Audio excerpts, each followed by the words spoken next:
कौशांबी की एक मासूम बिटिया एक पूरी व्यवस्था पर सवाल बनकर रह गई। सवाल यह नहीं है कि दोषी कौन है, सवाल यह है कि इंसाफ किसे मिलेगा। और सबसे ज्यादा शर्म की बात यह है कि इस सवाल में भी जाति घुस आई है। घटना 28 मई की है। कौशांबी जिले के थाना सैनी के अंतर्गत गांव लोहदा में पाल समाज की एक नाबालिग बच्ची के साथ दुष्कर्म होता है।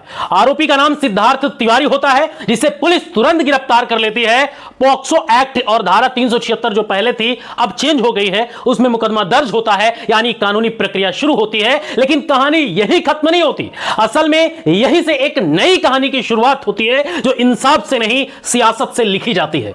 जब आरोपी सिद्धार्थ तिवारी के पिता राम बाबू तिवारी थाने पहुंचे तो उन्होंने थाने में ही जहरीला पदार्थ खा लिया और हल्ला करने लगे। जब उनकी हालत बिगड़ी तो उन्हें अस्पताल ले जाया गया, जहां पर उन्होंने दम तोड़ दिया। यह घटना दुखद है। हर पिता के लिए अपने बेटे को जेल में देखना पीड़ादायक होता है, और राम बाबू जी तिवारी की आत्महत्या इस पीड़ा की पराकाष्ठा है। लेकिन इस घटना ने दिशा मोड़ दिया। पीड़ित परिवार के दुख और उसके भविष्य की कोई चर्चा नहीं रही। मीडिया, नेता, सोशल मीडिया, हर किसी की नजर अब ब्राह्मण समाज के अपमान पर टिक गई है। राम बाबू तिवारी की मौत के बाद ब्राह्मण समाज सड़कों पर आ गया।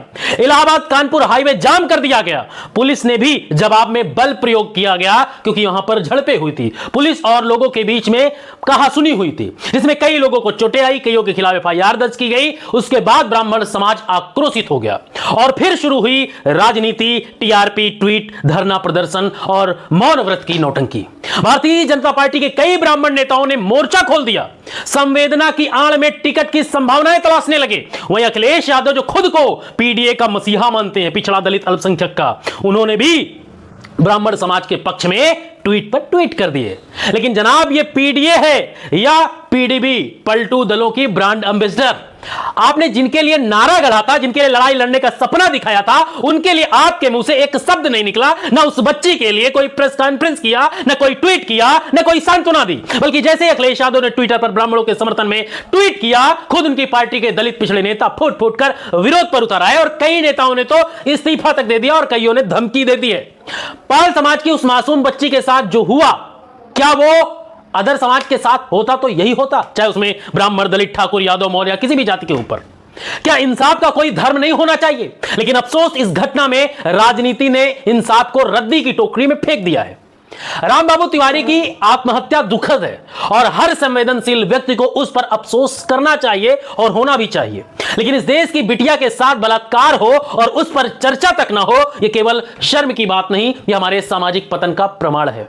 राष्ट्रीय मीडिया से लेकर सोशल मीडिया तक अब कैमरा जहां वहां जाता है जहां जाति का चश्मा फिट होता है। ब्राह्मण समाज के विरोध प्रदर्शन की लाइव कवरेज तो होती है, लेकिन उस बिटिया का चेहरा ब्लर कर देने से क्या उसकी तकलीफ मिट जाएगी? क्या उसकी तकलीफ कम हो जाएगी? कई सारे सवाल उत्तर प्रदेश की राजनीति में, खासकर कौशांबी जिले में गूंज रही हैं। लेकिन उधर प्रदेश अध्यक्ष रामपाल ने साहस दिखाते हुए पीड़िता के पक्ष में बयान दिया और समाजवादी पार्टी को उसकी मूल विचारधारा याद दिलाई। साथ ही कई अन्य दलित पिछड़े नेताओं ने खुलकर अखिलेश यादव को टारगेट किया और सवाल किया कि क्या ब्राह्मण समाज की नाराजगी आपको दिख गई और उस मासूम बच्ची की चीखें नहीं दिखी? वहीं स्वामी प्रसाद मौर्य ने भी खुलकर पाल समाज के समर्थन में उतर आए और अखिलेश यादव और भारतीय जनता पार्टी पर कई सारे आरोप लगा दिए।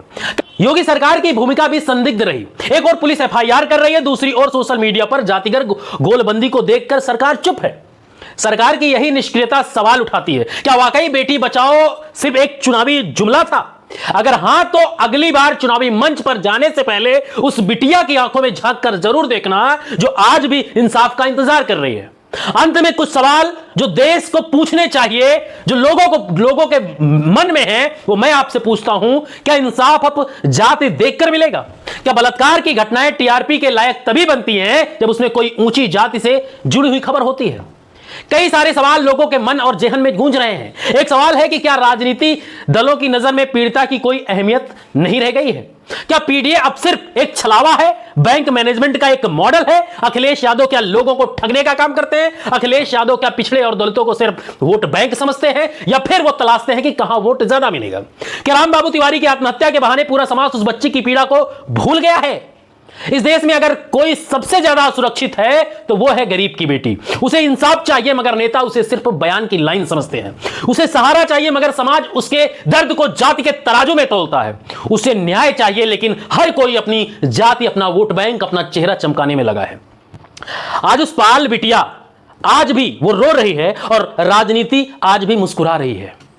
कई सारे सवाल जो हमने आपसे पूछे वो कमेंट बॉक्स में हमें जरूर बताइए। और जिस तरीके से इस मुद्दे पर अखिलेश यादव, क्योंकि सवाल मैं सरकार से नहीं अखिलेश यादव से पूछना चाहता हूं, जो ढिंढोरा पीटते हैं पिछड़ों और दलितों के हितैषी बनने का, उनकी रक्षा करने का, उन्हें प्रतिनिधित्व दिलाने का, क्या आज आप भी उसी चंगुल में फंस गए हो जिसमें कभी कुछ सालों पहले बसपा फंसी थी?